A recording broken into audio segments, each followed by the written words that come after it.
Different biking organization headed by the following: Mr. Bal Kais of Rotonda Boys, Mr. Yobel Pinsoy, Bicycles Association of Dipolog, Mr. Rex Ramos from the Dipolog Youth Club, Attorney Arvin Bonbon from the Attorney Bikers, Mr. Herman Piang from Patenpoy, Mr. Denver Dayunat from Trisam Dipolog, former Mayor and former President of Bicycles Association of Dipolog Incorporated, Honorable Roberto Pimpin Jr., and Prosecutor Ian Campiseño. To the Dipolog City Local Government Unit headed by Mayor Darrell Uy,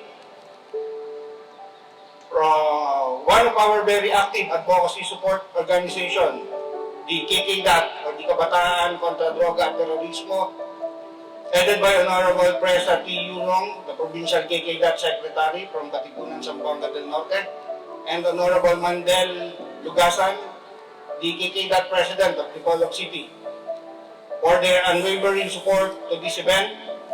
Our AFP counterpart from the 97th ID, 1st ID Philippine Army, headed by Major Lamban, the officers and men of Zamboanga del Norte Police Provincial Office, and to all the biking enthusiasts na naandito po ngayong umaga, maayong buntag sa tanan.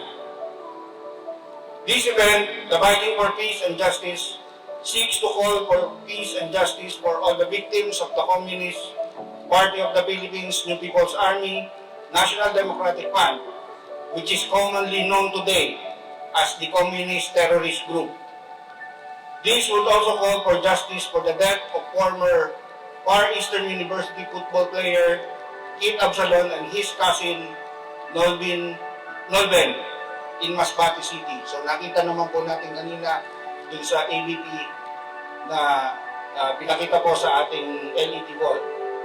The two died when an improvised explosive device or IED was detonated along the road in Barangay Anas in Masbate while the cousins were biking with their family last June 6, 2021. The CPP and NPA leaders took full responsibility for the death of the Absalon cousins. This event not only called justice for those who died and perished as a result of these communist terrorist groups' terroristic acts, but also for those who were deceived by their false ideologies in all sectors of our community.